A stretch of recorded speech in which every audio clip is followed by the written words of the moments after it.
पूज्य प्रातः स्मरणीय अनंत श्री विभूषित श्री चरणदास जी महाराज, उन्हीं के लाडले शिष्य श्री लालदास जी महाराज और मेरे अनन्य प्रेमी श्री मुरारीदास जी महाराज, अन्यान्य पूज्यपाद समस्त संत चरण,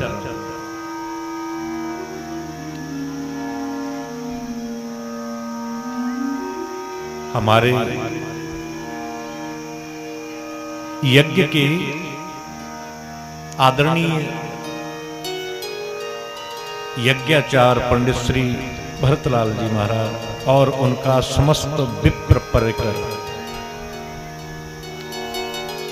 सम्मुख विराजित समस्त कथा रसिक प्रेमी जन महानुभाव, पूजनीय माता बहनें, प्यारे बालक बालिकाएं, प्रत्यक्ष और परोक्ष रूप में विद्यमान समस्त श्रोता समाज,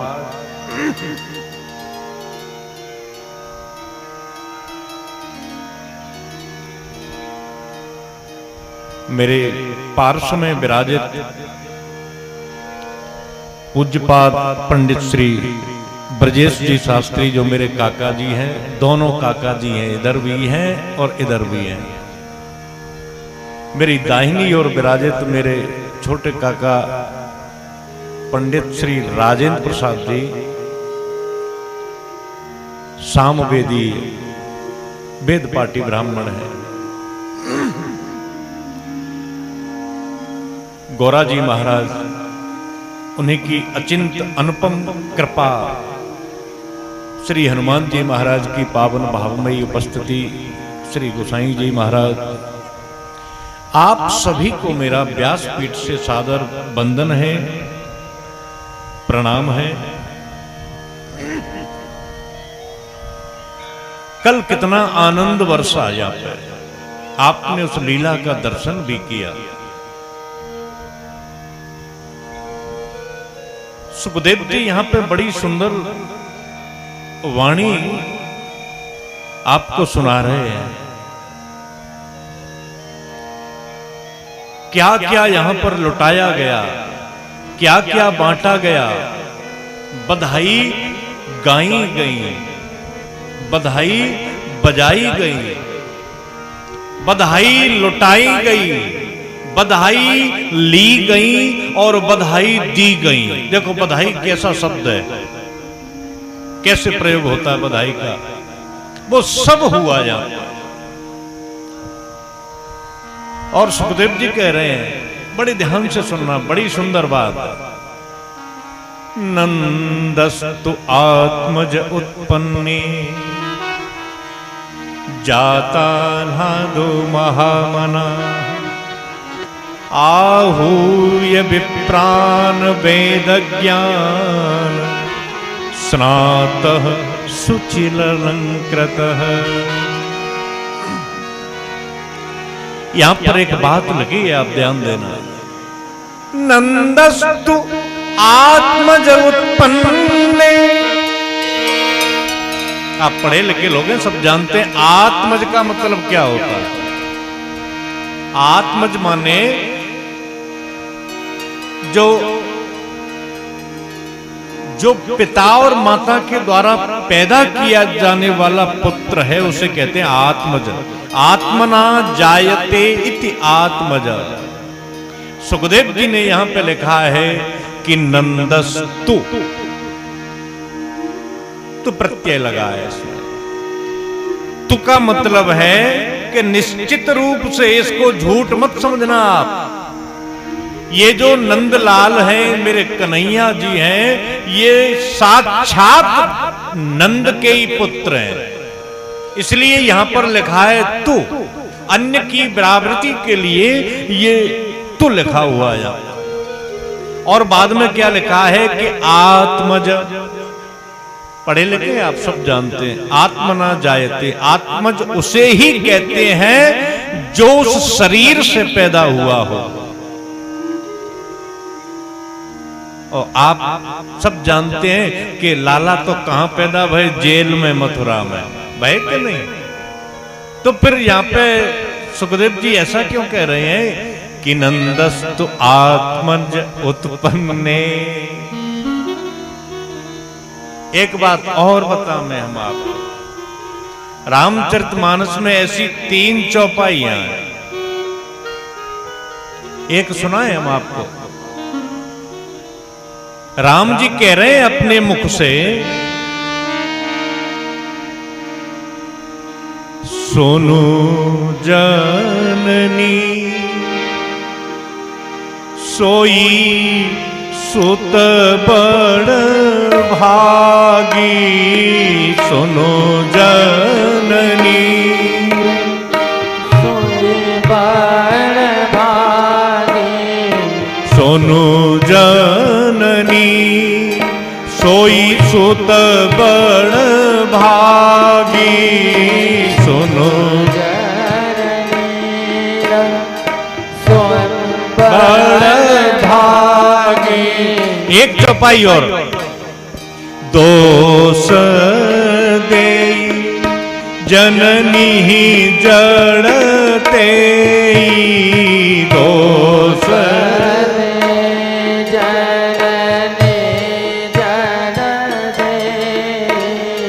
दोष दे जननी जड़ते ही।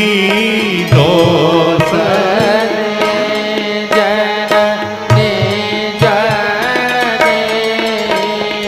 जय गुरु संत सभा नहीं से।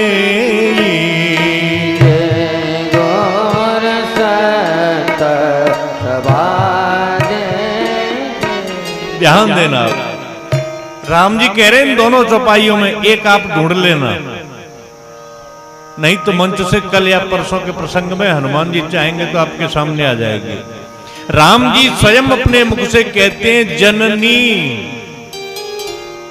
अब बताओ माता केकई को मेरे राघवेंद्र सरकार जननी कह रहे हैं, तो जननी को मतलब कहा हुए जो जन्म दे। यही तो होता है, जो अपने गर्भ से जन्म दे उसे कहते हैं जननी। तो राम जी मैया केकई को क्या कह रहे हैं? जननी। और यहां पर सुखदेव जी क्या कह रहे हैं? नंदस्तु आत्मज। दोनों विचित्र स्थिति है। अब दोनों को ही सुन लो आप। श्रीमद् भागवत के अनुसार राम जी की कथा को प्रारंभ देखो, कल क्या है, कथा चली थी एक्सप्रेस की तरह, किसी स्टेशन पर रुके ही नहीं अपन, केवल देखते देखते चले गए, रुके कहीं नहीं। रुके थे क्या? क्यों? कल गोकुल जाना था तो गोकुल जाकर के सीधी मथुरा होके गोकुल रुकी गाड़ी। और श्रीमद् भागवत में राम जी की कथा प्रारंभ होती है कहां से? कि गुरुवर थे त्यक्त राज्यो व्यचरदनु बनम पद्म पद्भ्याम प्रियाया।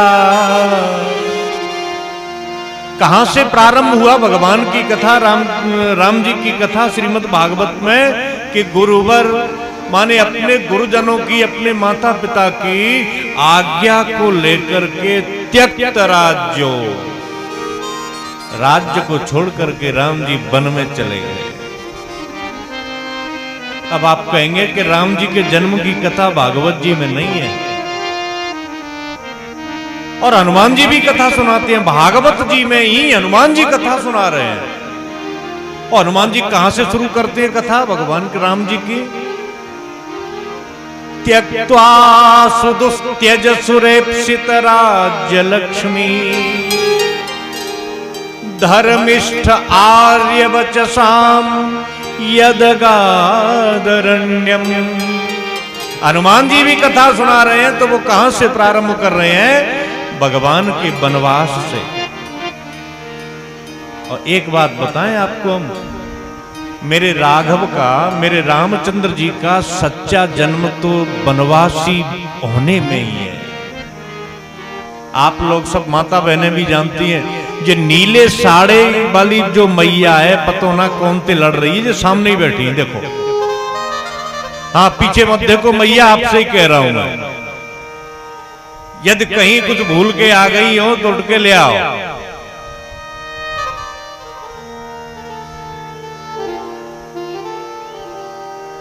यदि राम जी का वनवास नहीं होता, 1 मिनट के लिए चिंतन करो आप, मेरे राघव का यदि वनवास नहीं होता, पूरे रामचरित्र में से वनवास की कथा निकाल दो, बताओ क्या बचेगा उसमें।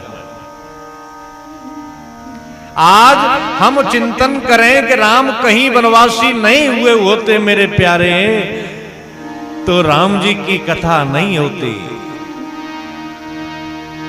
तो राम जी को वनवास किसने दिया? राम जी की आज्ञा से, राम जी की इच्छा से, राम जी के निवेदन से ये कलंक जानबूझ करके माता कैकेयी ने लिया। तो वनवासी बने कारण कौन बना? माता कैकेयी। तो श्रीमद् भागवत जी के अनुसार राघवेंद्र सरकार का जन्म क्या है कि वन में जाना ही राम जी का जन्म है।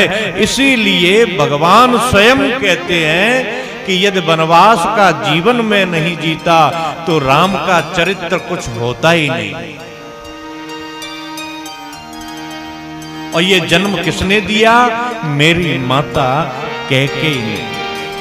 इसलिए मेरे प्यारे राघव कहते हैं कि यदि जननी कोई है तो वो मेरी जननी कैकेयी है। और यहां पर लिखा व्यास जी ने, नंदस्तु आत्मज उत्पन्ने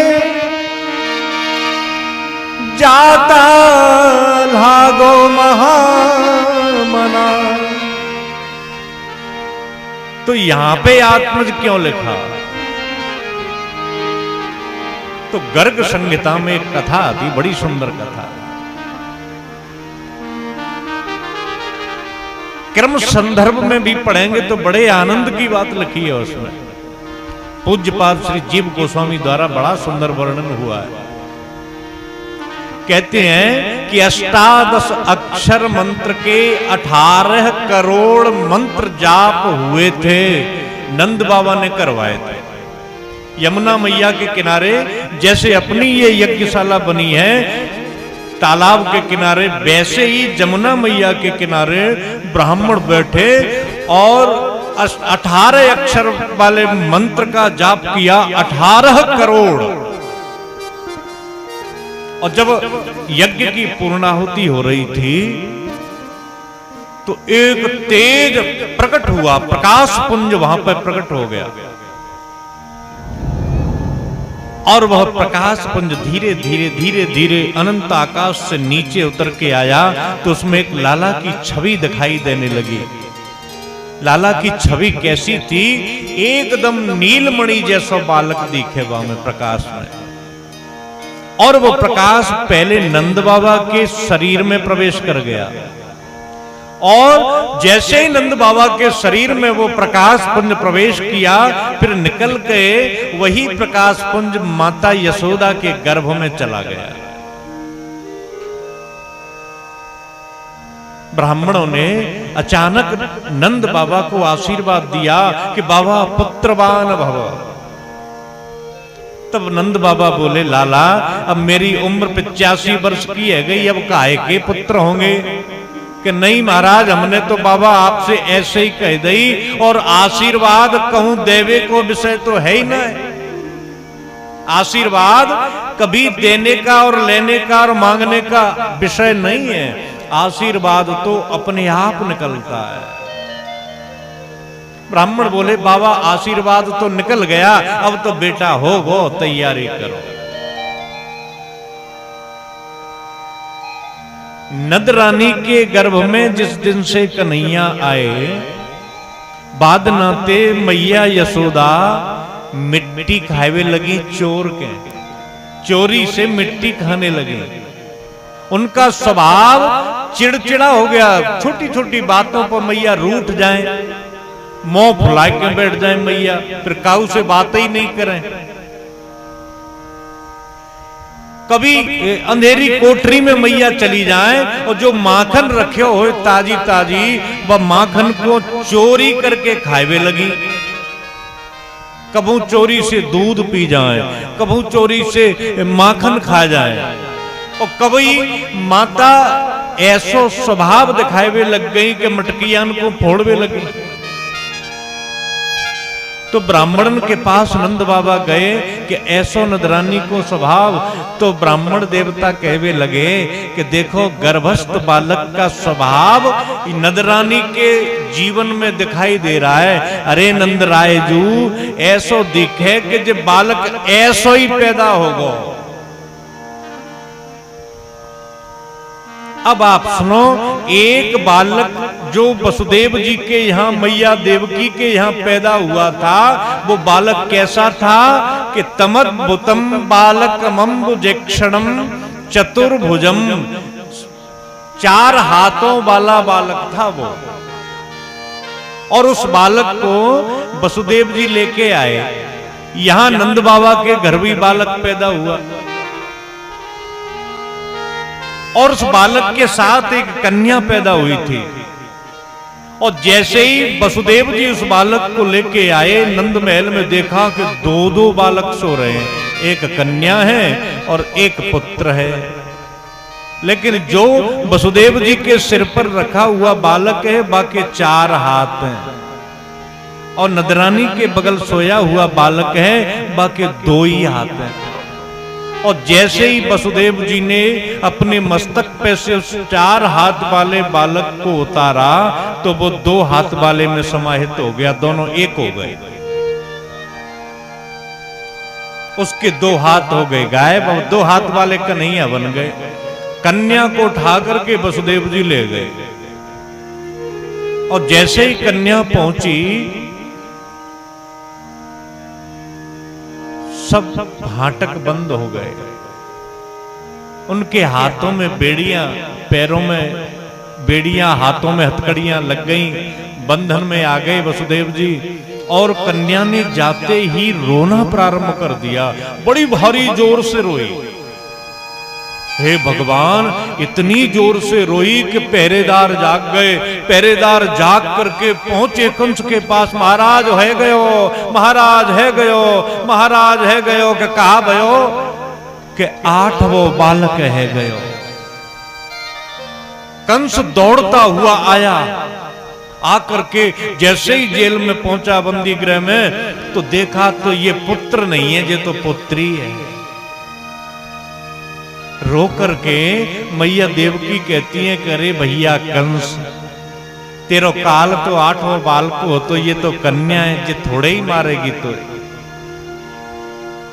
लेकिन दुष्ट समझने लगा ये नहीं मार पावेगी, तो जाके गर्भ से कहूं बालक पैदा हो के मुझे नहीं मार डाले, तो कन्या को जबरदस्ती देवकी से खींच लिया, छीन लिया।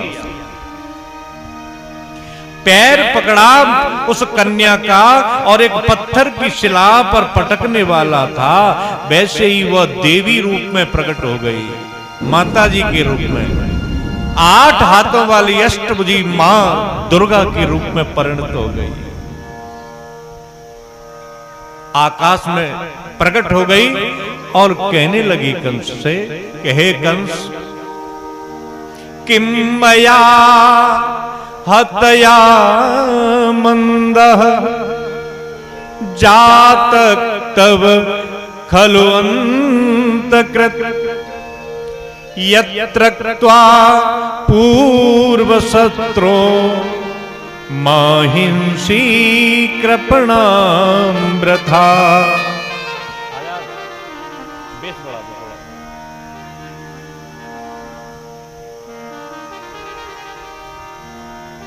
अरे कंस, तू मुझे मारना चाहता है? तुझे मारने वाला तो पैदा हो गया, मुझे तो तू बेकार में मारना चाहता है। तब कंस ने कहा कि अरे बहन जी ये तो बता दो वो हुआ कहाँ है, पैदा कहाँ हो गया, मैं उसको वहीं से उठा लूंगा। तो कहने लगी वो देवी कि यत्र त्वा, कहीं देख ले इधर उधर ही पैदा हुआ है।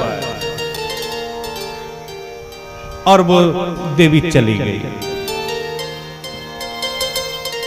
अब गोकुल में क्या हुआ कि नंद बाबा के घर जैसे ही बालक पैदा हुआ हल्ला मच गया।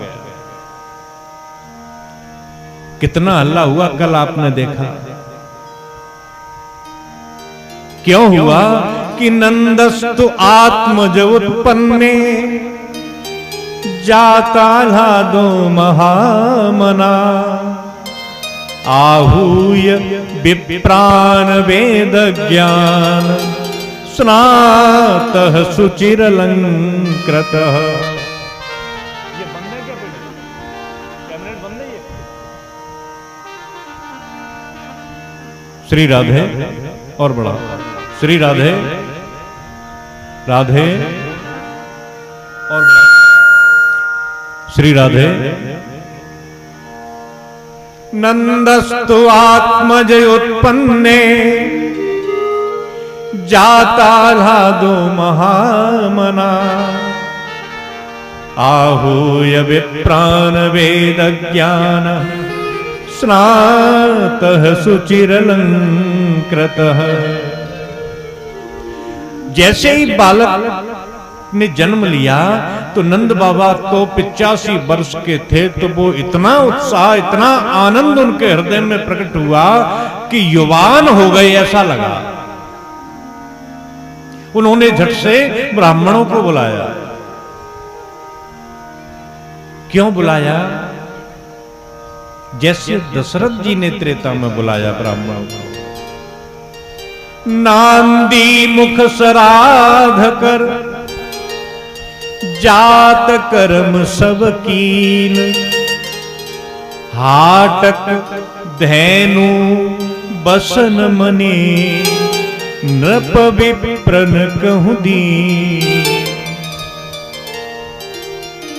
ये श्राद्ध है, ये कर्मकांड का एक विधान है जिसे कहते हैं नांदी मुख श्राद्ध। ये 2 अवसर पर ही होता है और पितरों के लिए होता है। समझना आप लोग, 2 ही समय होता है। एक तो विशेष समय यह है कि जब आपके घर में कोई पुत्र पैदा हो, पुत्र के जन्म के समय ये नांदी श्राद्ध किया जाता है। आप लोगों को यहां शायद प्रचलन होगा कि बेटा को जन्म हो तब पढ़ेरी जहां पर पानी रखो जाता है पीवे को, वो फिर फैलाई जाती है। कहते हैं कि उस दिन हमारे घर के जो पितर हैं अधोगति को चले गए हैं, उस दिन वह फैलाया हुआ पानी उनको प्राप्त होता है। ये तो पौराणिक बात हो गई, वैज्ञानिक कारण भी है इसके पीछे। और दूसरा क्या है, जब जैसे यज्ञ चल रही है अपने यहाँ, बहुत बड़े भाग्यशाली हैं हम और आप सब लोग कि रोजाना यज्ञ भगवान के दर्शन कर रहे हैं, रोजाना परिक्रमा कर रहे हैं। तो ऐसी यज्ञों में भी विधान होता है कि नांदी मुख श्राद्ध हो, पंडित जी ने कराया होगा। तो ऐसे ही जब पुत्र रत्न पैदा हुआ तब नंद बाबा ने और जैसे दशरथ जी ने नांदी मुख श्राद्ध किया, और दोनों जगह एक जैसा ही हुआ। नांदी मुख श्राद्ध कर जात कर्म सब कीन। ये तो जात कर्म हो गया। दशरथ जी ने क्या दान दिया उस समय जब राम जी को जन्म भयो? तो हाटक, हाटक बोलते हैं सोने को। धैनु माने गौ माता, गौदान किया। बसन माने वस्त्र दान किए। मणे माने मणियां लुटाई। और यहां बाबा नंद क्या कर रहे हैं? धैनु नाम नियुतो प्रादात विप्रेभ्यो सत्मलंकृत। अनंत अनंत संख्या में गायों को दान दिया। तिलादीन सप्तरत्नौघ, जो ब्राह्मण आए थे स्वस्ति वाचन करने के लिए, वो 7 ब्राह्मण बुलाए इन्होंने। उन 7 आचार्यों को नंद बाबा ने तिल जानते हो? तिल, काला तिल और सफेद तिल आप सभी जानते हैं, अपन तो किसान लोग हैं सब। तो ऊंचे ऊंचे पहाड़ बनवाए तिल के। उन तिल के 7 पहाड़ों पर सोने चांदी हीरा मोती पन्ना पुखराज से जड़ी हुई चादर से उड़ाया और 7 आचार्यों को दान दिया। आप पूछोगे कि तिल ही क्यों दिया? चावल दे देते, धान दे देते, गेहूं दे देते, चना दे देते, तिल क्यों दिया? पता है तिल क्या है? ये जो कुसा होती है, कुसा और तिल, जब 12 भगवान प्रकट हुए हिरण्याक्ष को मारने के लिए, तब ये जो कुसा है 12 भगवान के रोंगटों से पैदा हुई, शरीर के रोए से, शरीर के बालों से, और उनके शरीर से जो स्वेद निकला, जो पसीना निकला, उस पसीने से तिल पैदा हुआ। माघ के महीने में आप सब जानते हैं तिल का बड़ा महत्व होता है। जो लोग माघ स्नान के लिए जाते हैं प्रयागराज में, अगर जाने की सामर्थ्य नहीं हो तो बड़ा महात्म्य है इसका, तिल का। घर बैठो और पूरे माघ के महीने में पानी में तिल डाल लो, 1 चम्मच तिल पानी में डाल लो और उस पानी से स्नान करो और माघ स्नान का फल मिल जाता है। फिर कहते हैं कितनी भी बात नहीं है, ये तुम्हारे घर इतने भी तिल नहीं है कि तुम जल में डाल करके और स्नान कर सको रोजाना। स्नान करते समय 5 बार तिल तिल और तिल बोल दो, वो फल मिल जाता है, ऐसा शास्त्रों में लिखा है। लेकिन ये कब मिलेगा? जब वास्तव में आप ऐसी स्थिति में हो कि 2 चम्मच तिल भी नहीं ले सकते, तब। तो ऐसे तिल के 7 पहाड़ बनाए, उस पर सोने चांदी हीरा मोती पन्ना पुखराज से जड़ी हुई चादर उड़ाई, 7 आचार्यों को दान कर दी। अभी लाला का किसी ने दर्शन नहीं किया, तो सबसे पहले कौन आ रहा है लाला के दर्शन को? गावो वृषाः वत्सतरा हरिद्रा तैल रूषिता। एक ग्वाला चढ़ गया ऊपर चट्टान पे चढ़ करके कहना लगा, अरे भाइयों, आज गाय चराने कोई नहीं जाएगा, आज की छुट्टी।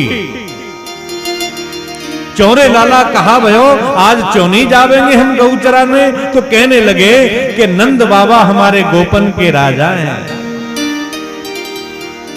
हमारे गोप मंडली के प्राण है नंद बाबा, और आज हमारे नंद बाबा के घर नन्नो सो लाला आयो है, तो आज बा लाला के दर्शन करवे हमहू जामेंगे, हमारी गौ माताऊ जाएंगी, सगरो गोवर्धन गोधन जाएगा। तो आगे आगे बड़ी बड़ी गाय चल रही हैं, गावो, और उन बड़ी बड़ी गायों के पीछे कौन? वृषाहा, बड़े बड़े बैल और सांड चल रहे हैं, और उनके पीछे वत्सतरा, अब छोटी छोटी गाय और बछड़े और बछड़ियां चल रही हैं। और फिर कैसे चल रही हैं? हरिद्रा तैल रूषिता। उन ग्वालों ने उन गायों का बड़ा श्रृंगार किया, सींगों से हल्दी लगाई, पीठ पर मेहंदी लगाई, जड़ाऊ चादर उड़ाई, और उनके खुरोमर चांदी को मढ़ा, सोने से सींगों को मढ़ा, और सबरी गोधन को लेकर के ग्वाल बाल नंद भगवान के महल में जा रहे हैं। स्वयं ग्वालों ने भी स्नान करके आज पीली पगड़ी बांधी है, पीली बगलबंदी पहनी, पीली पीतांबरी पहनी, पीली फेंट कमर से बांधी और कंच की ऊपर टोपी लगाई नौकदार, और सब जा रहे हैं। और जा ही नहीं रहे हैं। गैल में कोई ग्वाला मिल जाता है और वो दूध लेके जा रहा है। कहाँ के भैया, कहाँ जा रहे हो? कि हम मथुरा जा रहे हैं। क्यों जा रहे हो? कि दूध लेके। तो उसका दूध छीना और एक दूसरे पर जैसे होरी खेलते वैसे। अब जैसे प्रारंभ हो गया तो कहते हैं सुखदेव जी के राजन ध्यान से सुनो, एक ग्वाल ने जब दूध का ऐसा प्रयोग किया तो अब दूध दही और घी की कीच हो गई गलियों में। एक ने दूध डाला तो दूसरा दही ले आया, तीसरा घी ले आया। अरे एक ग्वाल वाल ने तो बड़ा चमत्कार कर दिया, दधिक क्षीर घृतांबु भी, घृतांबु लिखा है इसमें, घृतांबु। तो घृतांबु को अपन जैसे डिसेक्शन करें व्याकरण के हिसाब से विच्छेद करें तो घृत और अंबु, घृत माने घी, अंबु माने पानी। तो एक ग्वाल ने क्या किया, जमुना जी को शुद्ध जल लियो, उस जल में खूब घोंटा गौ माता के घी को, अच्छा फेंटा, उसमें केसर डाली, उसमें हल्दी डाली, थोड़ा सा इत्र डाल दिया और फिर फेंटा खूब। और जब वो फेंट करके घी और दूध, केसर और सुगंधी सब मिल गई, फिर एक बड़ी टंकी में रखा और एक दूसरे पर छिड़क रहे उसे। एक और चीज लिखी है भागवत जी में, नवनीतई पिचुकुहु।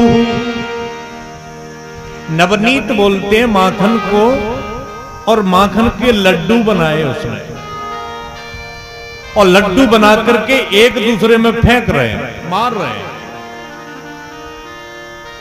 तो किसी ने पूछा कि अकेले ग्वाल बाल और गैया ही जा रही है लाला को दर्शन करवे, गोपियां नहीं आई? कि हाँ गोपियां भी आ रही हैं। तो गोपियां कैसे आ रही हैं? तो गोप्य समृष्ट मणि कुंडल निष्कंठ्य चित्रांबरा शिष्काच्युत माल्य वर्षा। गोपियों ने अपना श्रृंगार किया, जो जितना श्रृंगार कर सकती थी वो गोपी श्रृंगार कर रही है, और सीधे नंद भवन की ओर जा रही है। भगवान का दर्शन करने के लिए आकाश से देवता आए, भोले बाबा खड़े हैं, नंद बाबा ब्राह्मणों को दान दे रहे हैं गाय का, और हजारों लाखों की संख्या में गाय दान में दी जा रही है। भोले बाबा डर गए। उनके साथ मैया पार्वती हैं, जिनकी गोद में गणेश जी हैं छोटे से, और नंदी पर बैठ करके आए भोले बाबा। तो नांदिया की पूंछ पकड़ के भोले बाबा खड़े हो गए कि हे भगवान, जो इतनी गाय दान कर रहे हैं, काऊ को ब्राह्मण में नंदिया नहीं ले जाए। भोले बाबा डर गए, और मैया पार्वती जी ने गणेश जी को अपने आंचल में छुपा लिया, साड़ी से ढक लिया, और सोचने लगी कि नंद बाबा ने इतने हाथी दान में दिए हैं, कहूं को ब्राह्मण मेरे गणेश को गज सावक, हाथी का बच्चा समझ करके कहीं मुझसे नहीं ले जाए।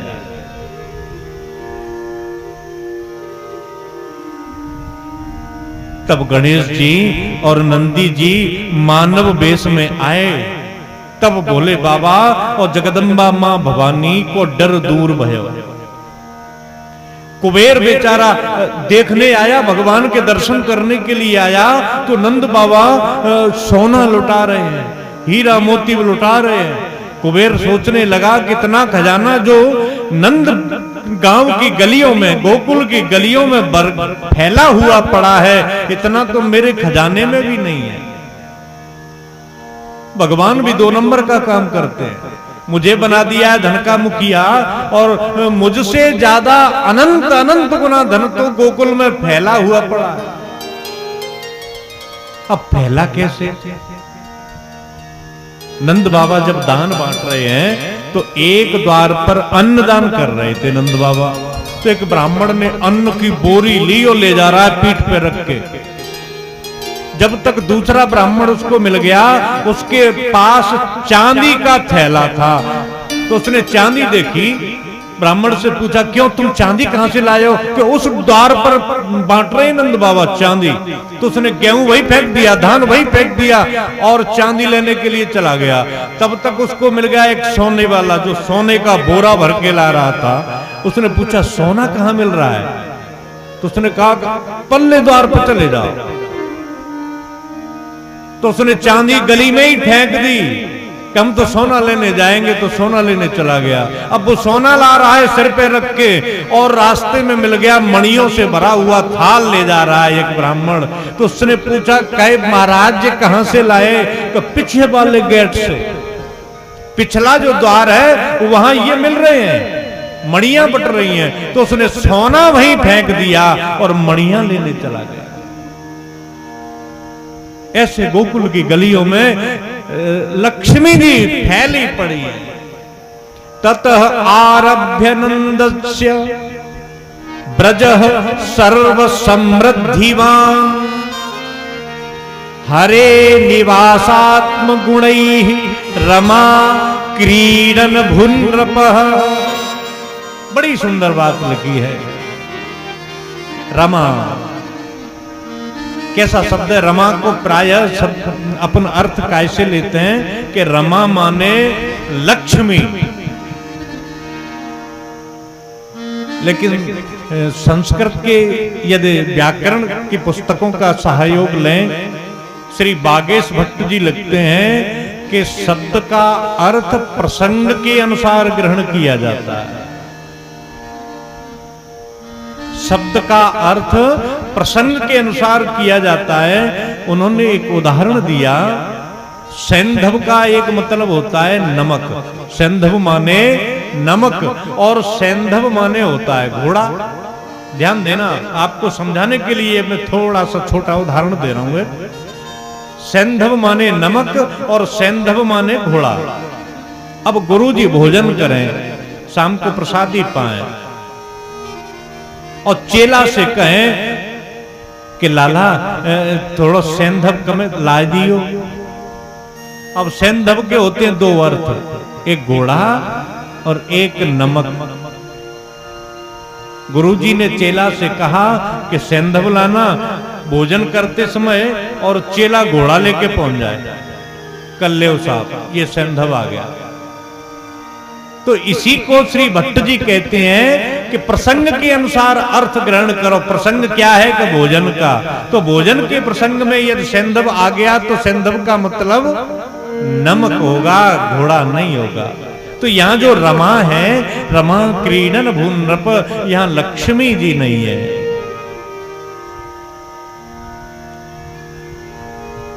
तो कौन है? रम क्रीडायाम धातु में स्त्रीत्व की बुभुक्षा से टाप प्रत्यय लगा दिया तो यहां स्त्रीलिंग हो गया। रमा का मतलब है रमण करने वाली। रमते कृष्णेन सह रमा या राधा, रमते विष्णुना सह रमा या लक्ष्मी, सा लक्ष्मी। रमते रामेण सह रमा, सा सीता। आप लोग सुनते होंगे, महाराज जी संतों के पास गए होंगे तो कभी कभी आपने आवाज सुनी होगी जब जयकारा लगाया जाता है, रमापति रामचंद्र की, लगाते नहीं? तो रमापति रामचंद्र की, यहां पर रमा का मतलब लक्ष्मी से नहीं, माता जनक किशोरी से। और यहां जो रमा शब्द लिखा हुआ है, यहां रमा का अर्थ लक्ष्मी से नहीं, रमा माने श्री लाडली जी से, श्री किशोरी जी से है। कुबेर की आंखें चौंधिया गई कि मैं तो झूठा धनाध्यक्ष बना दिया हूं। इतना धन यहां नंद बाबा लुटा रहे हैं, इसका एक अंश भी मेरे पास नहीं है। नंद कछु इतनो जो दियो, घनश्याम कुबेरहु की मति बोरी। देखत मोहि लुटाई दियो, न बची बछिया छचिया न पिछोरी।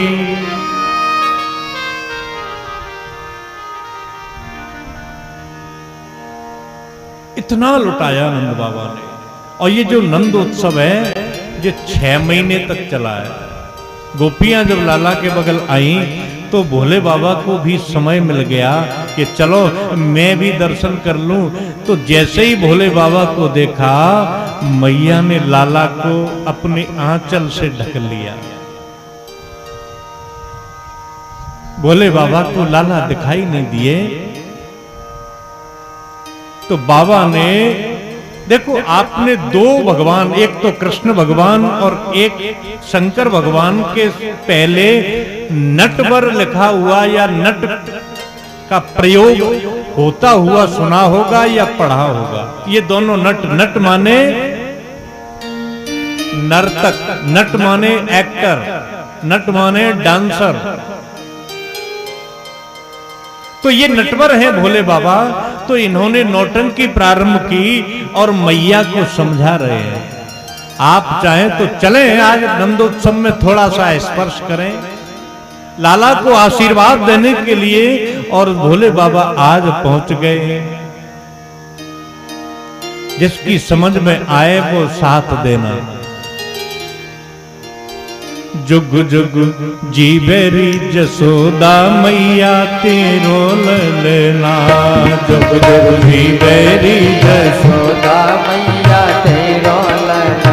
ओ जुग जुग जीवेरी जसोदा मैया तेरो ललना। जुग जुग जीवेरी जसोदा मैया तेरो ललना।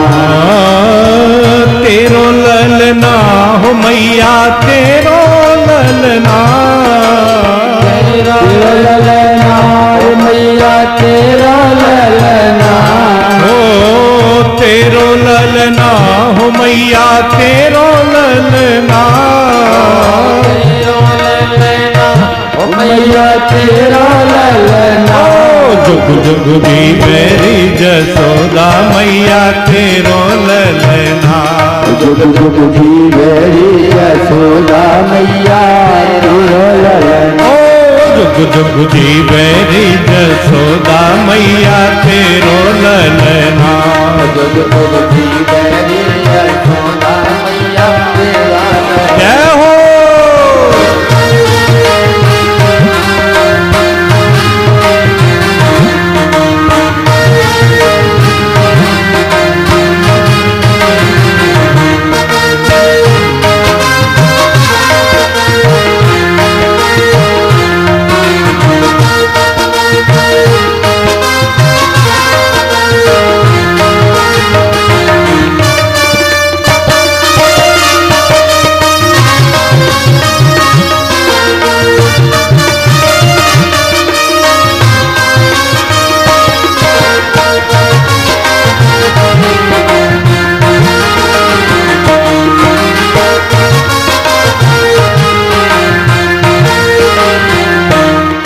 भोले बाबा मैया को बड़ा आश्वासन दे रहे हैं। धन्य घड़ी जब होई यशोदा मैया कह कह बोले।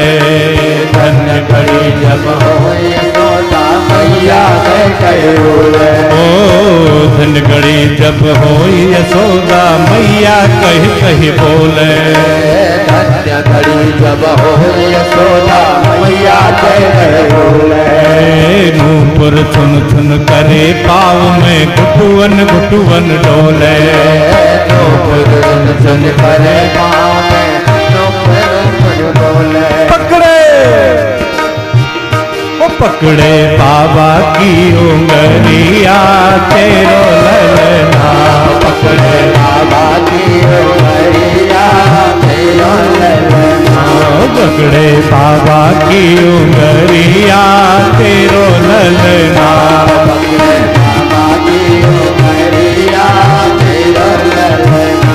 जुग जुग जी बैरी यशोदा मैया तेरो ललना,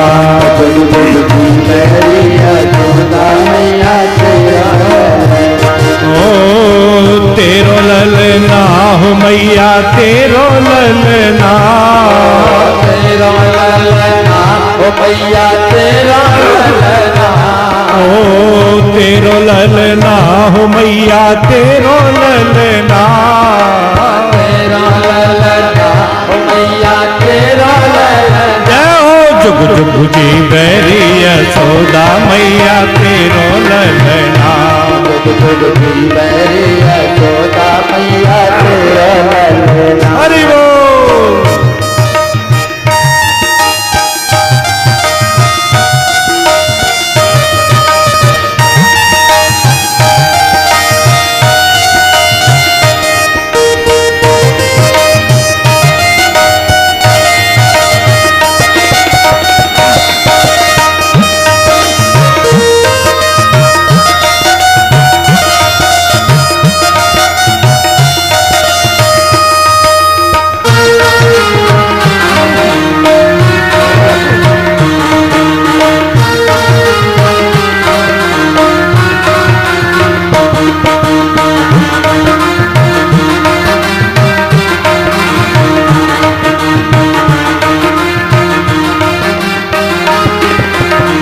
मैया भोले बाबा को लोभ दे रही है,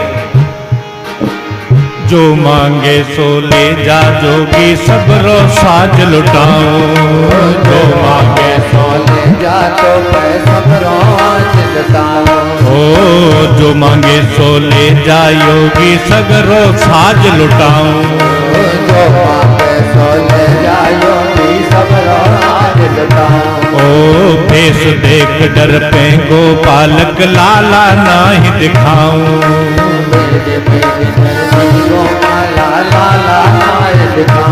ओ भेष देख डर पे गोपालक लाला नाही दिखाऊं, देख देख डर पे लाला नाही दिखाऊं, मेरो छोटो सो ललन बा झूले पलना, मेरा छोटो कन्हैया झूले पलना, ओ मेरो छोटो सो ललन बा झूले पलना, मेरा छोटो ललन बा झूले पलना, ओ जुग जुग जी बैरी जसोदा मैया तेरो ललना, जुग जुग जी बैरी यशोदा मैया तेरा ललना। जय हो।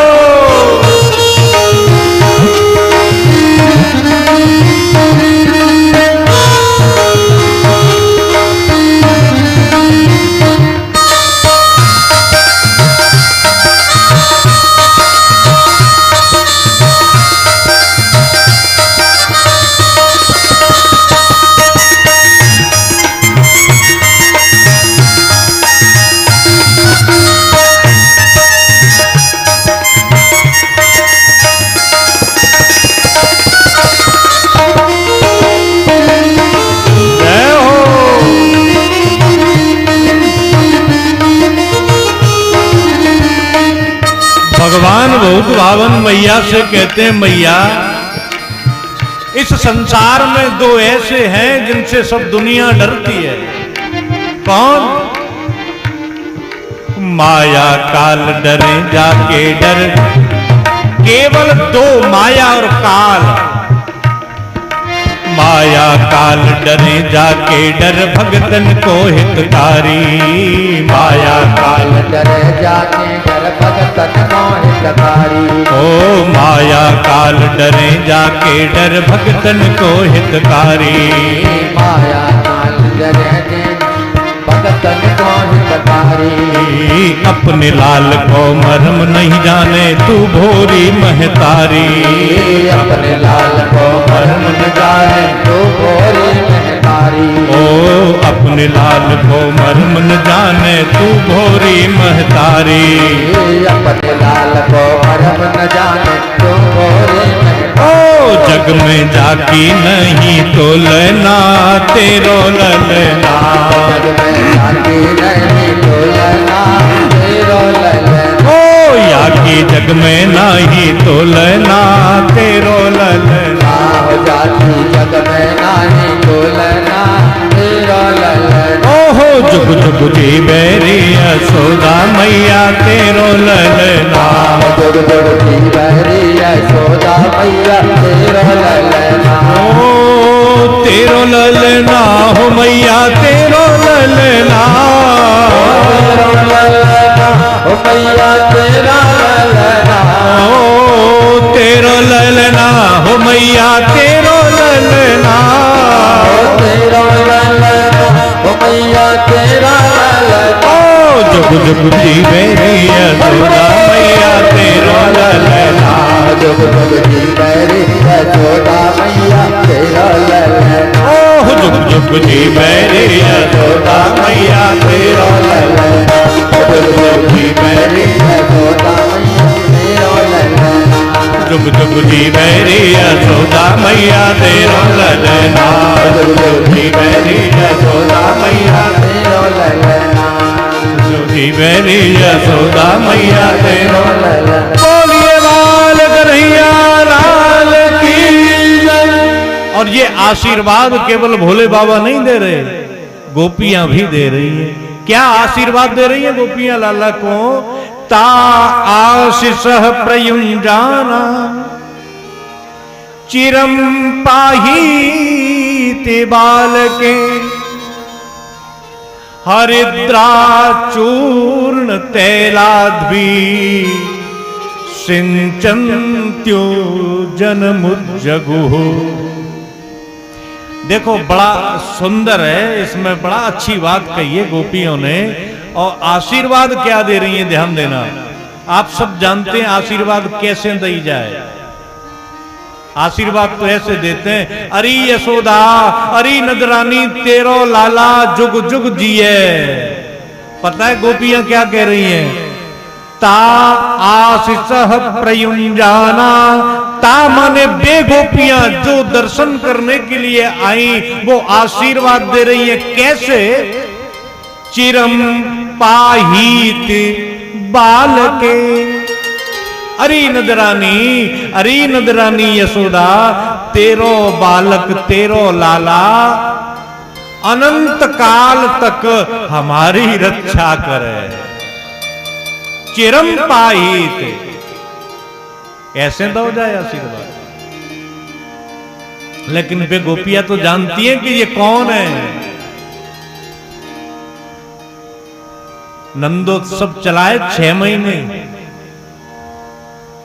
नंदोत्सव के 18 मंत्र हैं। आपने केवल 3 मंत्र सुने अभी।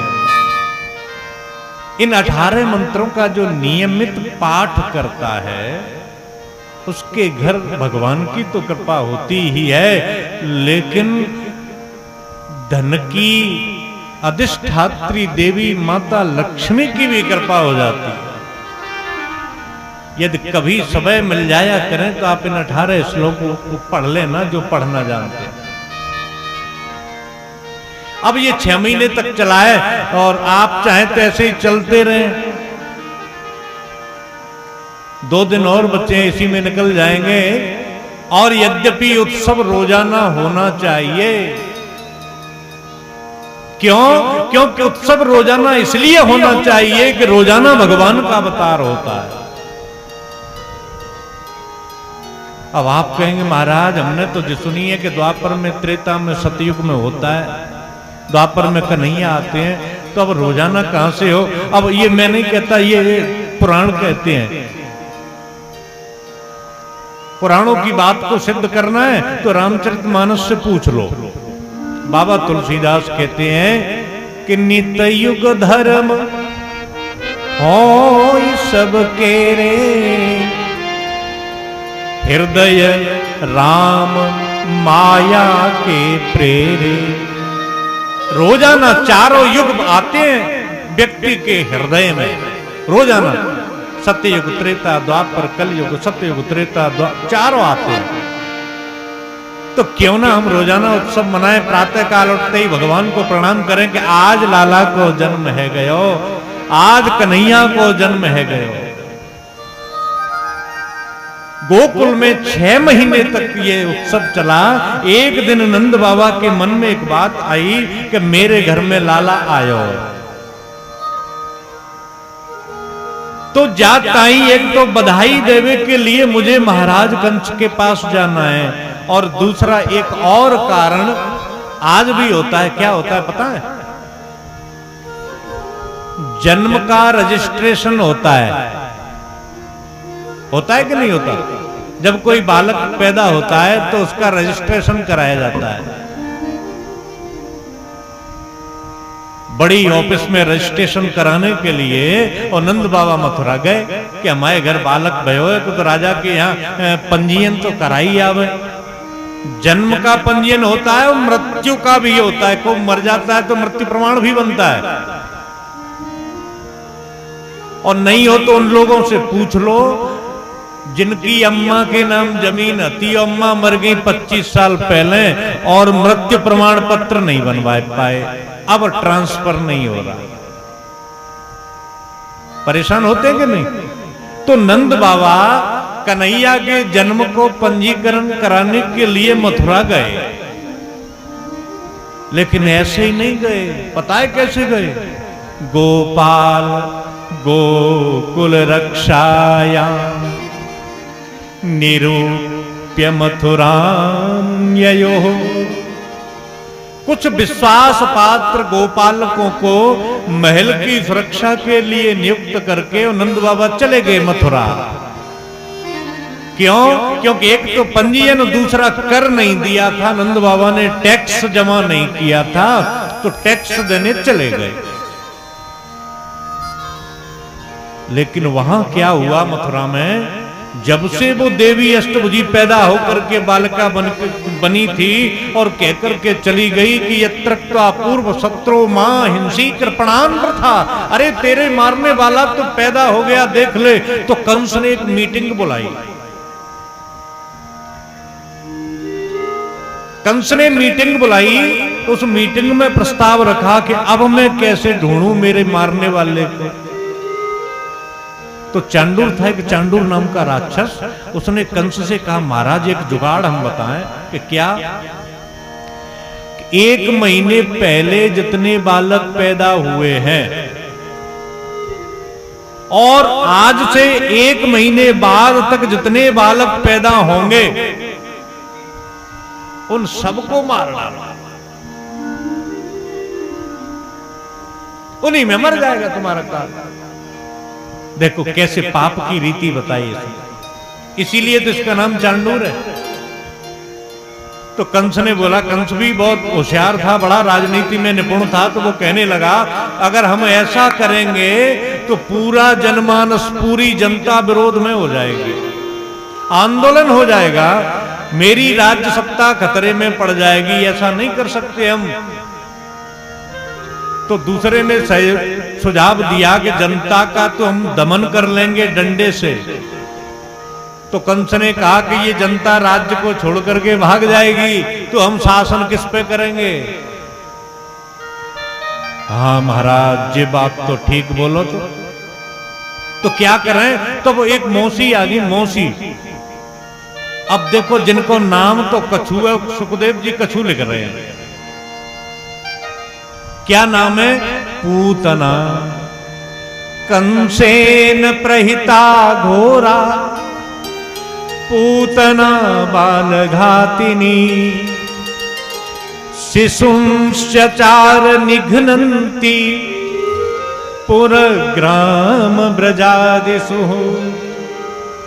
नाम पूतना मौसी आई, बोली मामा कंस से कह रहे भैया हम चाहेंगी और हम जिन लोगों के घर बालक पैदा होगा मैं उनके घर चली जाऊंगी और उनके घर जाकर के उनके नन्हे से बालक को अपने स्तनों में लगे हुए जहर को पिला करके मार डालूंगी। कंस बोला कि 6-6 इंची लंबे दांत तेरे, इतना काला काला विकराल स्वरूप तेरा, तुझे अंदर कौन जाने देगा अपने घर? पूतना बोली भाई साहब हम माया जानती हैं, और पूतना ने ऐसा सुंदर स्वरूप बनाया। कंस ने कहा कि तू चली जा, तुझको तो मैं भी नहीं पहचान पाया। उधर नंद बाबा मथुरा पहुंचे तो इनको वसुदेव जी मिल गए, क्योंकि वसुदेव जी को कंस ने बंदी गृह से मुक्त कर दिया था। क्यों कर दिया कि 8 बालक पैदा है गए, अब अपने बहन और बहनोई को परेशान करके क्या करूंगा, तो दोनों को बाहर निकाल दिया। और वसुदेव जी और नंद बाबा दोनों मिले, दोनों मित्र थे, ये दोनों गले से मिले, एक दूसरे पे प्रेम उमड़ आया, दोनों की आंखों से आंसू बहने लगे, बहुत दिन में मिले। नंद बाबा बहुत प्रसन्न। सोचना आप, जिसके जीवन में आयु जिसकी 85 वर्ष की हो गई हो, कोई संतान नहीं हो, और 85 वर्ष के बाद लाला को जन्म भयो होए, तो बताओ बा आदमी के हृदय में कितेक आनंद होगा। तो इतना आनंद नंद बाबा के हृदय में छुपा रहे हैं वसुदेव जी से। क्यों? क्योंकि वो जानते हैं कि वसुदेव जी के 6 बालक कंस ने मार डाले, और इस दुखिया के जीवन में यदि मैं अपने आनंद को सुनाऊंगा तो इसे और दुख होगा। और यही सच्चे मित्र की पहचान है। राम जी ने मित्र की परिभाषा बताई है रामचरितमानस में। हम कह तो बड़ी जल्दी देते हैं कि ये कौन है, कि साहब हमारे मित्र हैं, लेकिन मित्र कहना सरल है, मित्रता होती क्या है ये राम जी बताते हैं किष्किंधा कांड में। निज दुख गिरि समरज कर जाना, निज दुख गिरि समरज कर जाना, मित्र का दुख रज मेरो समाना,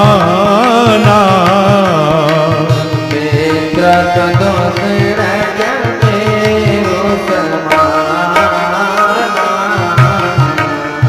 अपना जो दुख पहाड़ भी हो, पहाड़ के समान हो, और मित्र का दुख यदि थोड़ा सा भी हो तो अपना दुख उसके सामने मत रो।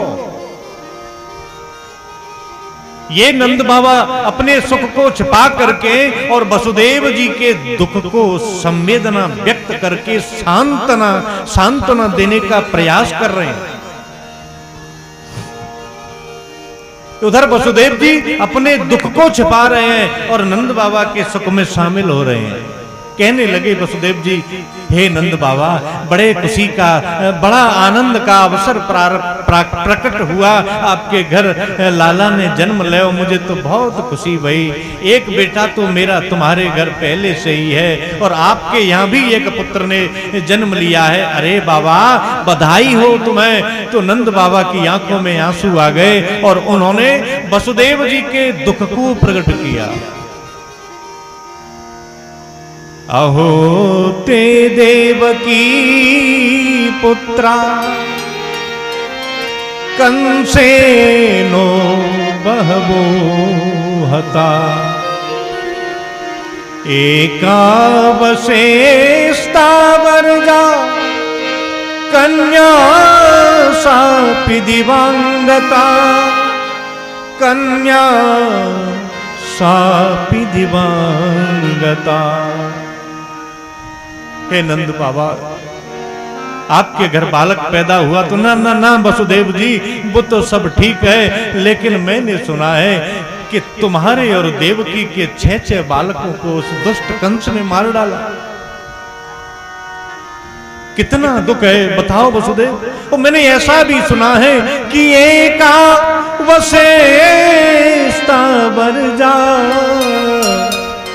कन्या सापि दिवांगता। एक बेटी पैदा हुई थी देवकी को, उस बेटी को भी मैंने ऐसा सुना है कि वो आकाश में चली गई। तब वसुदेव जी को स्मृति में आया उनकी मैं कि हाँ हाँ ये तो उनको पता था वसुदेव जी को इस बात का कि कंस ने मीटिंग बुलाई है और पूतना चली गई। तो कहने लगे एक काम करो नंद बाबा, तुम यहाँ रुको मत, संकुत पातास्त गोकुले, मुझे ऐसा प्रतीत होता है कि गोकुल में कहीं कोई उत्पात नहीं हो जाए, तुम यहाँ रुको मत, गोकुल पहुंच जाओ जल्दी। नंद बाबा ने कर जमा किया कंस के यहाँ और जल्दी आ रहे हैं। उधर कंसेन प्रहिता घोरा पूतना बाल घातिनी शिशुंश्च चार निघ्नन्ति पुरग्राम ब्रजादिषु। वहां कंस के द्वारा भेजी हुई पूतना जो छोटे छोटे बालकों को मारती जा रही है। कहां मार रही है कि ब्रजमंडल के छोटे छोटे गांवों में चली जाती है, पुराओं पे चली जाती है, बड़े नगरों में चली जाती है और बच्चों को मारती चली जाती है। अब गोकुल में ये पूतना आई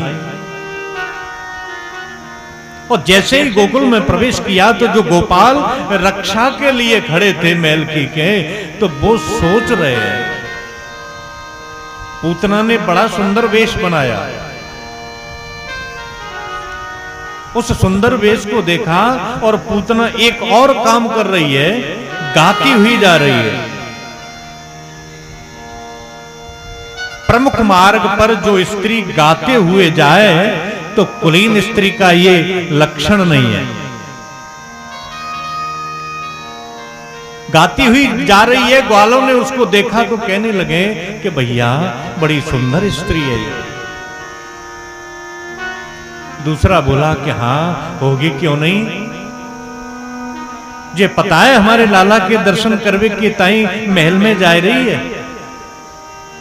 हमारे लाला के दर्शन करेगी ये स्त्री, बड़ी सुंदर है। अरे लाला हमको तो ऐसो दिखे कि ये को देवी है। तो दूसरा बोलो अरे देवी फेवी को ना है, जाको रोक दो, अंदर जानो ही ना है, जाको तो जानो ही देनो ही ना है जाको। तो दूसरा बोलो अरे भैया जाए कहूं रोक देंगे तो नंद बाबा नाराज नहीं है, जाए कैसी देवी को तुमने रोक लियो। तो तीसरा गोप कहवे लगो लाला बड़ी सुंदर है, दुष्ट थोड़े ही है, लाला के दर्शन करेगी, लाला को आशीर्वाद देगी, जाए तो जाने दो। तो उन ग्वालों से अंदर आ गई वो। अब गोपियां खड़ी थी, गोपियों ने देखा इस पूतना को तो 1.5 हाथ लंबा घूंघट लगायो जाना है और बढ़िया जयपुर की जैसी साड़ी पहनी होगी, सुंदर जड़ाऊ, पता नहीं है लेकिन श्रृंगार लिखा है इसमें, बहुत सुंदर श्रृंगार किया है इसमें। इतना सुंदर श्रृंगार किया कि गोपियों ने समझा कि गोप्य श्रियम दृष्टु निवागतिम पतिम। कितनी सुंदर बात लिखी है। फिर गोपियों ने पूतना को देखा तो गोपियां बात कर रही हैं कि अरे बहन देख तो ये कौन आई। दूसरी बोली कि हमें तो पंडितानी दिखे। तो तीसरी बोली अरे पंडितानी ना, देख हमारे लाला के दर्शन के ताई भोले बाबा आए, ब्रह्मा जी आए, विष्णु भगवान भी अनेकों रूपों धारण करके अपने ही स्वरूप को दर्शन करवे के ताई आए, बृहस्पति जी आए, यक्षपति कुबेर आए। अरे कहाँ तक कहें जितने ऋषि मुनि थे वे सब के सब हमारे लाला के दर्शन को आए। तो मुझे ऐसो दिखे हमारो लाला भगवान है और भगवान की जे पत्नी है। गोप्य श्रियम दृष्ट, श्री माने लक्ष्मी। गोपियों ने समझा कि जे लक्ष्मी दी है तो जिन रोको ही मत, जिन तो जान ही दो। गोपियों ने भी नहीं रोका, सीधी चली गई अंदर जहां पर लाला का पलना पड़ा हुआ है और पलने में कन्हैया सो रहे हैं। पता है भगवान क्या कर रहे हैं उसमें, उस समय लाला पता है क्या कर रहे हैं, साइकिल चला रहे हैं। साइकिल समझ गए आप, लाला क्या कर रहे हैं, साइकिल चला रहे हैं। सब जाने साइकिल कैसे चलाएं, लाला सो रहे हैं, पैर ऊपर, हाथ ऊपर, पैरों को ऐसे चला रहे हैं, खूब खिलखिला करके हंस रहे हैं, आंखें खुली हैं, कमल नेत्र उनके एकदम खुले हुए निहार रहे हैं भगवान।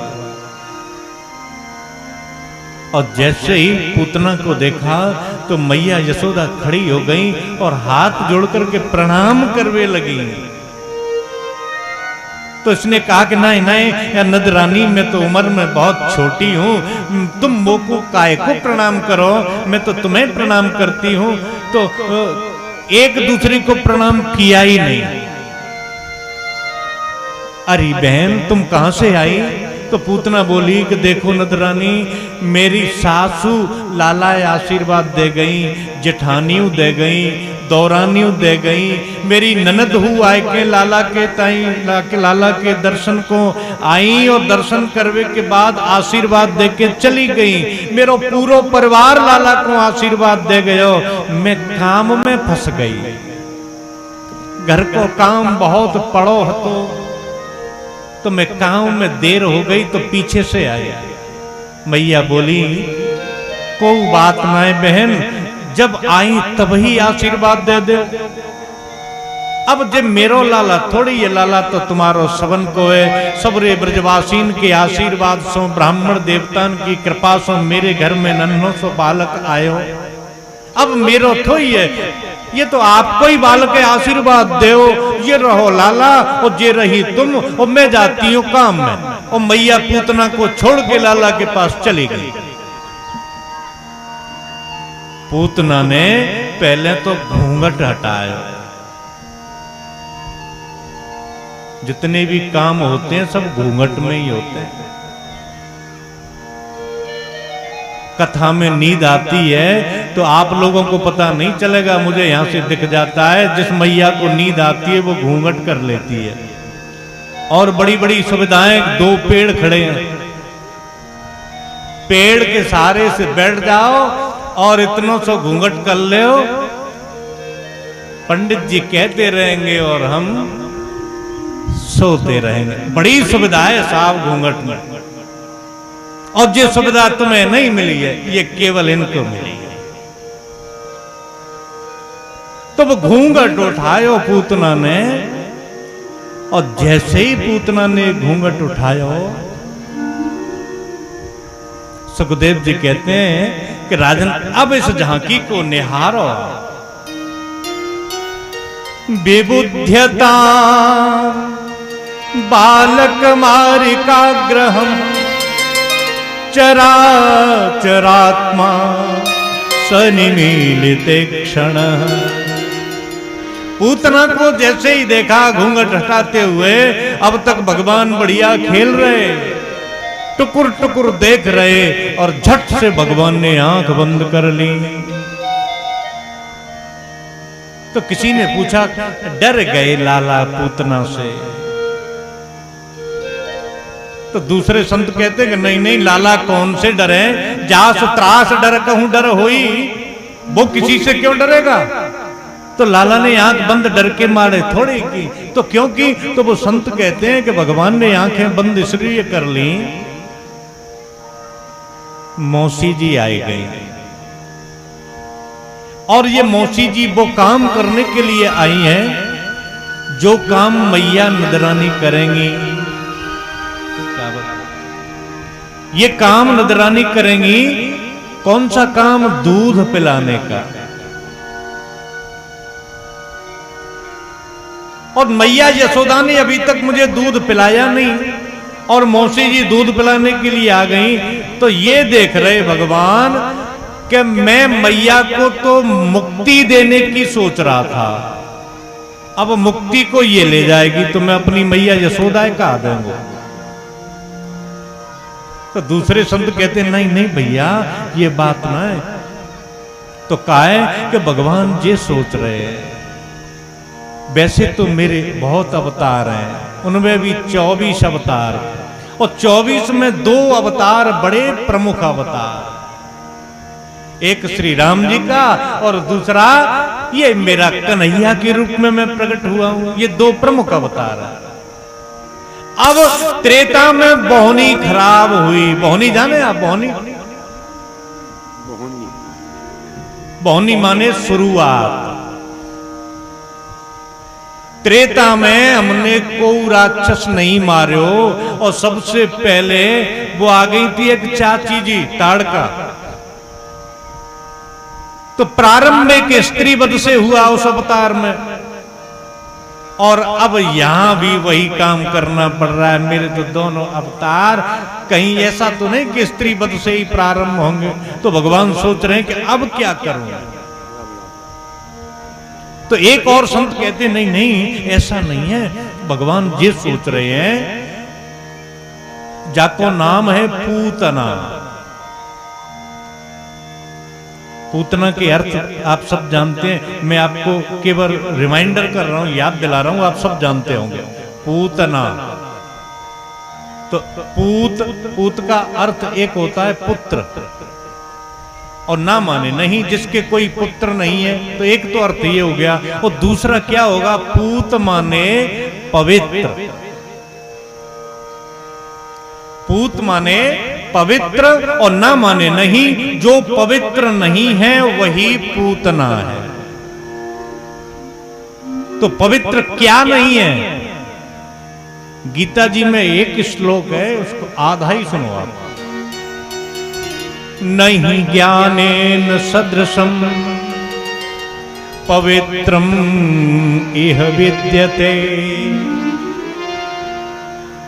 नहीं ज्ञानेन समम, ज्ञान के समान कोई पवित्र है ही नहीं। तो बताओ अपवित्र क्या हुआ, फिर अज्ञान हुआ कि नहीं। तो ये पूतना क्या है, इसको अज्ञान कह लो, अविद्या कह लो। तो अविद्या माने पूतना, जो पवित्र नहीं है। तो भगवान सोच रहे हैं कि ये अज्ञान, ये अविद्या मेरे सामने आ गई, और जैसे ही मैं आंख खोलूंगा तो मेरी आंखों के सामने अविद्या टिकेगी कैसे, ये यहीं नष्ट हो जाएगी। और ये नष्ट होगी तो कहूं मैया डर नहीं जाए। तो मुझे क्या करना चाहिए, ऐसा सोच करके भगवान ने आंखें बंद कर ली। तब एक संत कहते नहीं नहीं, कारण ये नहीं है, कारण तो ये है कि त्रेता में ऐसी ही माया से सुंदर स्वरूप बना करके एक स्त्री आई। राम जी के सामने एक स्त्री आई, सुंदर थी नहीं लेकिन सुंदर बन के आई, और भगवान से विवाह करने के लिए आई। तो उस समय मेरे बगल किशोरी जी थी, श्री जानकी जी थी। तो मैं बात तो उससे कर रहा था, किससे आप समझ गए कि नहीं, शूर्पणखा। मैं बात तो उस शूर्पणखा से कर रहा था, लेकिन मैंने देखा नहीं उसको। मैं देख रहा था जनक किशोरी की ओर, मैं देख रहा था जानकी जी की ओर, और बात कर रहा था उस मायाविनी नारी से। तुलसी बाबा लिखते हैं, दृष्टि कहां है भगवान की, सीत ही चितई कही प्रभु बाता। सीता ही चितई कही प्रभु बाता। सीत ही चितई कही प्रभु बाता। सीता ही चितई कही प्रभु बाता। अहि कुमार मोर लघु भ्राता। अहि कुमार मोर लघु भ्राता। अहि कुमार मोर लघु भ्राता। ओ सीत ही चितई कही प्रभु बाता। सीता ही चितई कही प्रभु बाता। उस उस समय तो जनक किशोरी मेरे बगल में थी, मैंने दृष्टि दान उन्हें दिया और वाक दान किया, उसके साथ वाक का आदान प्रदान किया, वचन उसको सुनाए, वचन उसके सुने, लेकिन दृष्टि मैंने केवल सीता जी को दी। और अब सीता जी है नहीं तो अब मैं देखूं किसे, ऐसा सोच करके भगवान ने आंखें मूंद ली। एक संत कहते नहीं नहीं ऐसी बात नहीं है। तो क्या बात है कि दो आदमी रो रहे थे, दो आदमी बहुत रो रहे थे, तो किसी संत ने जाकर के पूछा, अरे भाई क्यों रो रहे हो? कि भगवान ने हमारे साथ अन्याय किया। तो यहां रोने से क्या फायदा है? रोना है तो फिर भगवान के द्वार पे जाके रो। और वो आदमी इतने सामर्थ्यवान थे कि बैकुंठ चले गए और बैकुंठ के द्वार पे जाकर के जोर जोर से रोने लगे। जय और विजय आए निकल करके, भाई क्यों रो रहे हो? कि भगवान ने अन्याय किया है। तो सुनाओ क्या अन्याय किया है, कि तुम भगवान हो क्या? कि नहीं, भगवान तो अंदर है। तो पूछ के आओ, मिलना चाहते हैं। तो अंदर गए, भगवान ने कहा कि बुला दो अंदर। तो दोनों आदमी अंदर चले गए।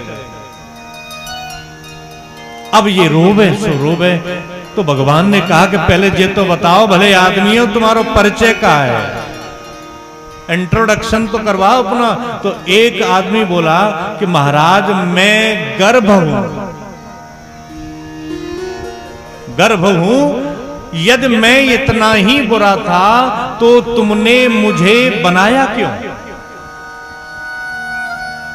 कोई भी कथावाचक पंडित आता है, ब्राह्मण आता है, विद्वान आता है और व्यासपीठ पर बैठता है या प्रवचन के आसन पर बैठता है, तो एक बात जरूर कहेगा कि गर्भवास समम दुखम न भूतो न भविष्यति। अरे भाइयों, आवागमन से बच जाओ, गर्भ में मत आओ, गर्भ से बुरी चीज कुछ नहीं है। माता के गर्भ के समान कोई घोर नरक है ही नहीं।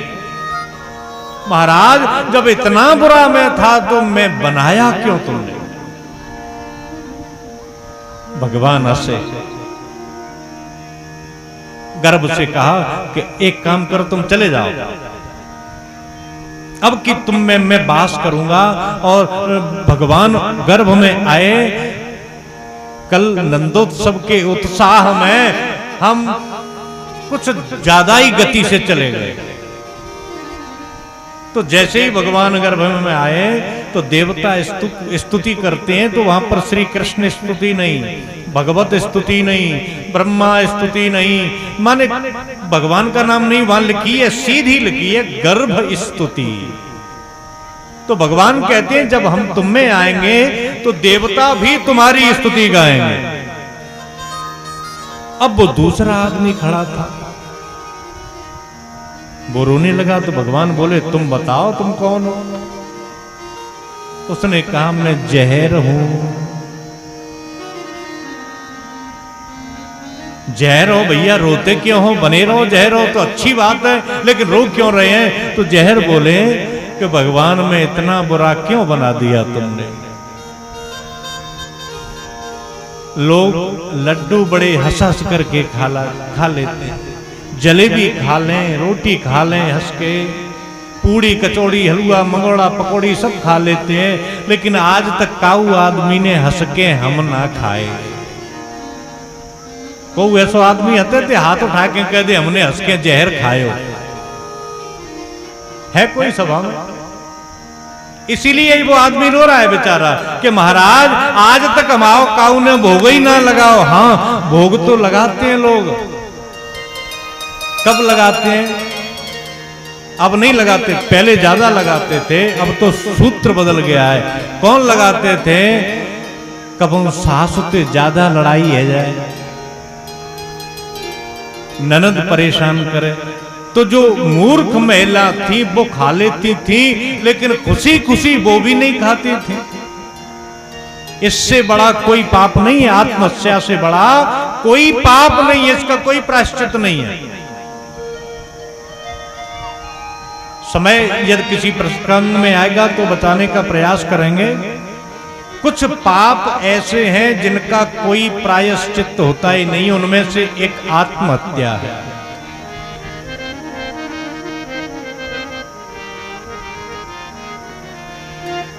जहर जी कहते हैं कि महाराज जब हम इतने ही बुरे थे तो आपने हमको बनाया क्यों? तो भगवान कहने लगे कि हम तुम्हें वचन देते हैं कि द्वापर में तुम भी आओ, मैं हंस करके तुम्हारा भोग लगाऊंगा। तो भगवान ने आंख बंद इसलिए की कि जहर को बुला रहे हैं कि जहर देवता ध्यान कर लो, मैंने तुम्हें वचन दिया था, अब मैं तुम्हें पाऊंगा, तुम्हारा भोग लगाऊंगा। तब एक बहुत संतों ने एक बड़ी सूची लिखी है, लेकिन एक और सुन लो आप। भगवान ने ये सोच करके आंख बंद की कि हमारा अवतार जो द्वापर में भयो है, कृष्ण अवतार जे हुआ है माखन और मिश्री खाने के लिए, और अभी हमारे मुंह में माखन मिश्री की एक छटाकू मुंह में ना गई, एक लेश मात्र तक हमने माखन नहीं चाखा और मौसी आ गई जहर खिलाने के लिए, और हमें जहर खाने की आदत ना है। तो भगवान भोले बाबा को बुला रहे हैं कि बाबा अब तुम आ जाओ, जहर जहर तुम खा लो और दूध दूध हम पी लेंगे। कारण जो भी रहा होगा, लेकिन भगवान ने आंखें बंद कर ली। बेबुध्यता बालक मारिकाग्रहम चराचरात्मा सनिमीलिते क्षण। आंखें बंद की, पूतना ने लाला को उठाया और अपनी छाती से लगा लिया, और छाती से लगाया और अपनी ओढ़नी को आगे से लिया और लाला को ढक लिया। धीरे से पूतना ने अपना एक स्तन बाहर निकाला कंचुकी से और लाला के मुंह में दे दयो, और जैसे ही कन्हैया के मुख में स्तन दिया उस पूतना ने, तो आपकी समझ में तो नहीं आएगा, लेकिन माताएं जानती हैं कि जब बालक अपनी माता का दुग्ध पान करता है, दूध पीता है, तो जिस स्तन से वह दूध पीता है उस स्तन को अपने हाथों से पकड़ लेता है। जैसे ही पूतना ने लाला के मुख में वह जहर से सना हुआ स्तन दिया, सुखदेव जी कहते हैं राजन कैसी सुंदर और अद्भुत लीला हुई।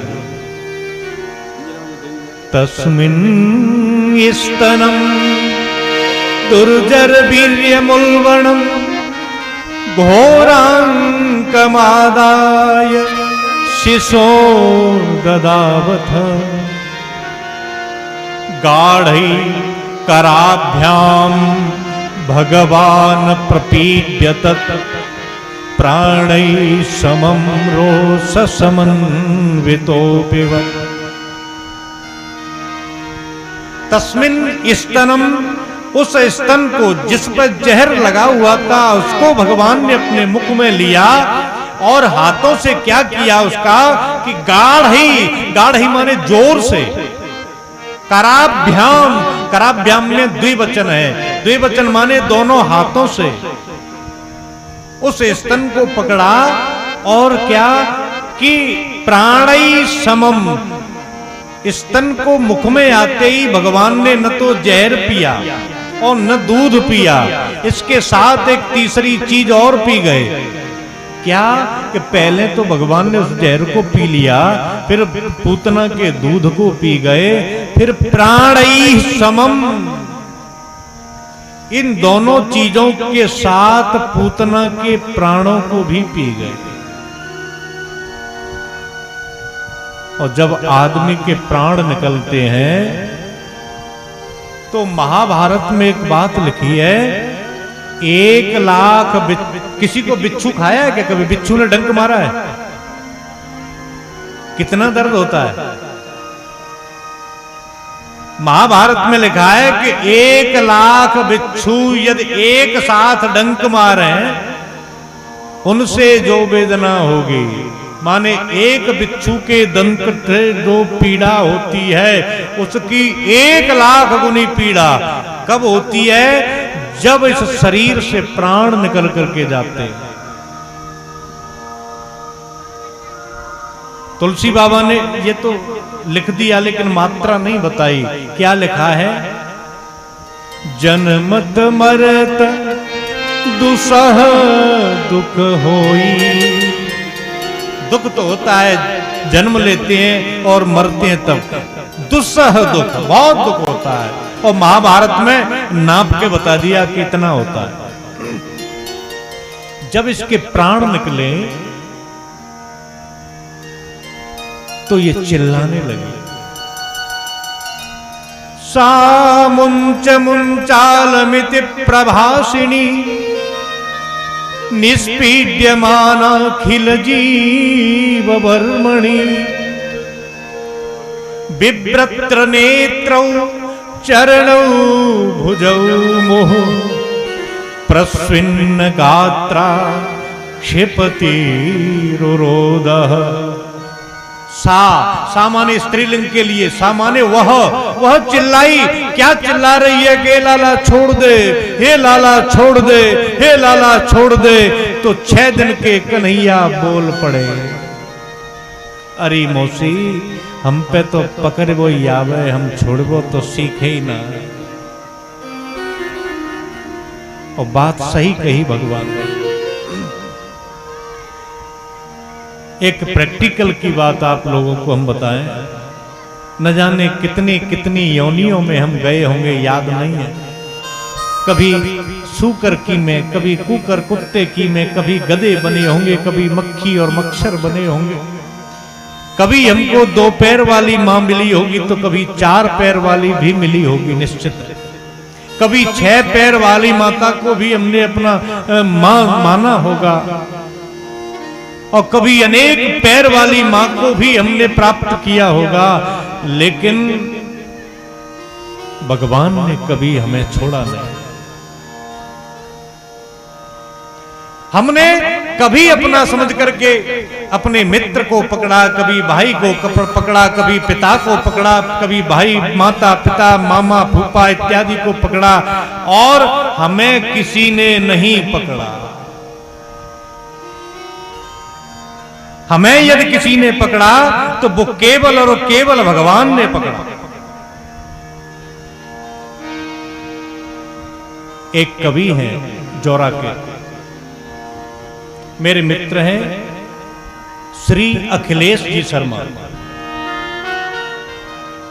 और कदाचित एक बार उनका यहां कार्यक्रम भी हुआ था, कवि सम्मेलन।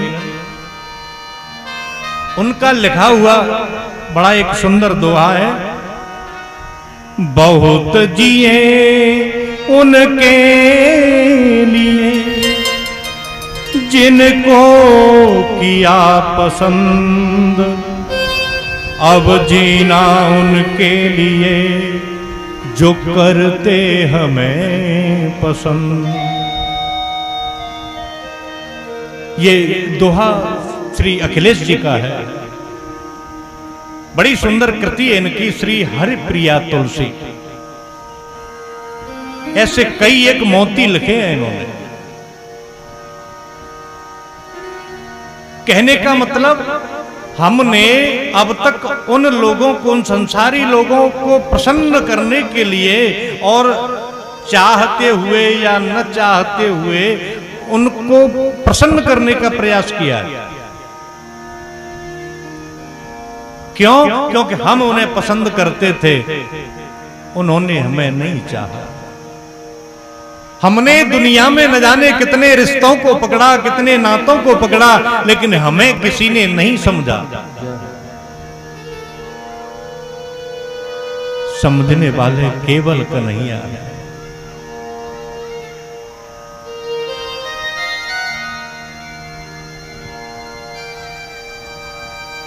कन्हैया के अलावा हमारा इस दुनिया में कोई नहीं है। जब हमारा कोई नहीं होता तो केवल और केवल परमात्मा होता है और वही एक सहारा है।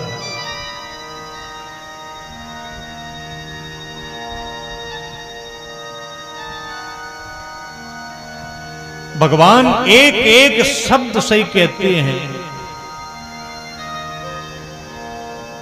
पुरंजन उपाख्यान के माध्यम से जब देवर्षि नारद ने प्राचीन वर्षि की उस हिंसा की प्रवृत्ति को दूर कराया, तो यही तो कथा है।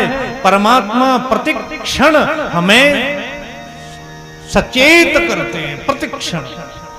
आप लोग कभी बुरा कर्म करने के लिए जाओ, पधारे महाराज, बुरा कर्म करने के लिए हम और आप कहीं जाएं तो सतोगुण जब प्रभावी होता है तब हम और आप ऐसा कहते हैं कि भैया हम जब ये बुरा काम करवे के ताई गए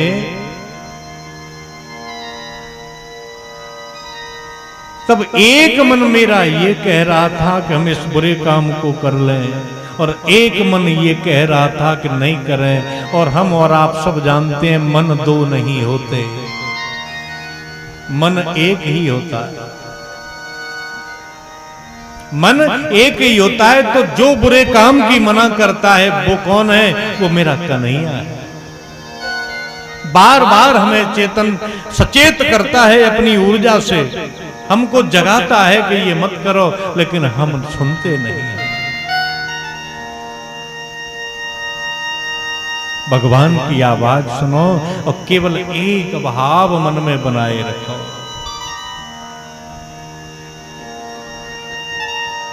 जैसे राखे राम जी रहना चाहिए, जैसे राखे राम जी सीताराम सीताराम कहना चाहिए,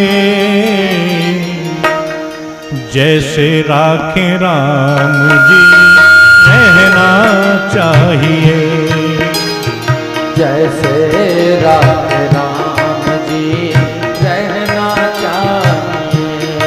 ओ जैसे राखे राम जी रहना चाहिए, जैसे राखे राम जी रहना चाहिए।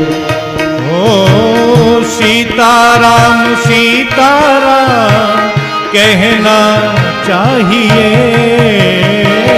सीताराम सीताराम कहना चाहिए। जैसे राखे राम जी रहना चाहिए, जैसे राखे राम जी रहना चाहिए। ओ जैसे राखे राम जी रहना चाहिए, जैसे राखे राम जी रहना चाहिए। हरि बोल।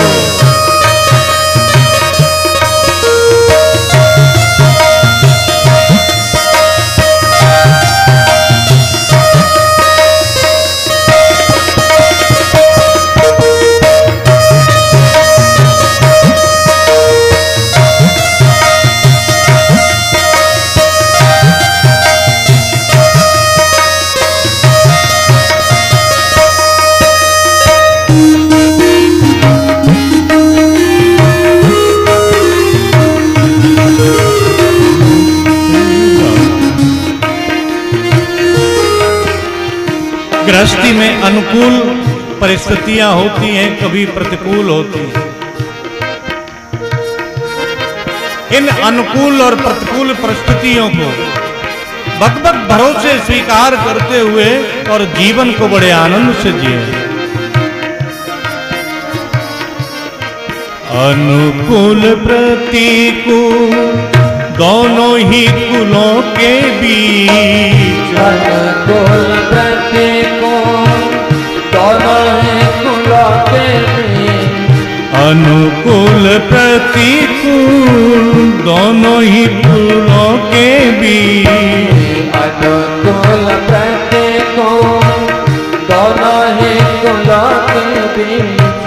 नदिया समान सदा बहना चाहिए। नदिया समान सदा बहना चाहिए। जय जय नदिया समान सदा बहना चाहिए। नदिया समान सदा बहना चाहिए। चाहते आराम हो तो रोज ही सुबह शाम। चाहते आराम हो तो रोज ही सुबह शाम। चाहते आराम हो तो रोज ही सुबह शाम। चाहते आराम हो तो रोज ही सुबह। जय जय सीताराम सीताराम कहना चाहिए। सीताराम सीताराम कहना चाहिए।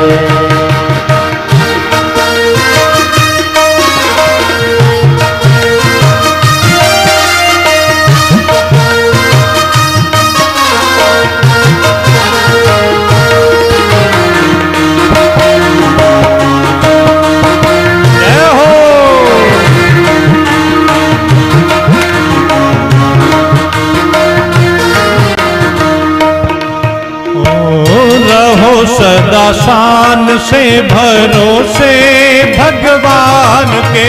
रहो सदा शान से भरोसे भगवान। जय जय रहो सदा शान से भरोसे भगवान के। रहो सदा शान से भरोसे भगवान के। भरोसे भगवान के। भरोसे भगवान के। और काल के भी डर से कभी भी न डरना चाहिए। काल के भी डर से ना डरना सीताराम सीताराम सीताराम सीताराम कहना चाहिए। सीताराम सीताराम कहना चाहिए। जय जय सीताराम सीताराम कहना चाहिए।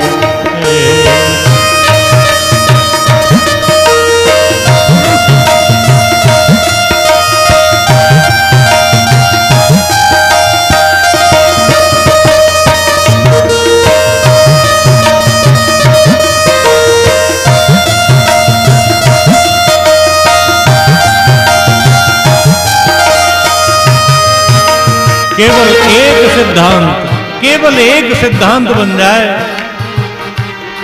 हर जीव आराम चाहता है। चाहते आराम हो तो रोज ही सुबह शाम। चाहते आराम हो तो रोज ही सुबह। जय जय चाहते आराम हो तो रोज ही सुबह शाम। चाहते आराम हो तो रोज ही सुबह शाम। सीताराम सीताराम सीताराम सीताराम सीताराम सीताराम सीताराम कहना चाहिए। दिल से राखें कहना चाहिए। जय हो राम जी कहना चाहिए। कैसे राखे राम जी कहना चाहिए। सीताराम सीताराम सीताराम जय सीताराम। सीताराम सीताराम सीताराम जय सीताराम। राधे श्याम राधे श्याम राधे श्याम जय राधे श्याम। राधे श्याम राधे श्याम राधे श्याम जय राधे श्याम। सीताराम सीताराम सीताराम जय सीताराम। सीताराम सीताराम सीताराम जय सीताराम। राधे श्याम राधे श्याम राधे श्याम जय राधे श्याम। राधे श्याम राधे श्याम राधे श्याम जय राधे श्याम। सीताराम सीताराम सीताराम जय सीताराम। सीताराम सीताराम सीताराम जय सीताराम। राधे श्याम।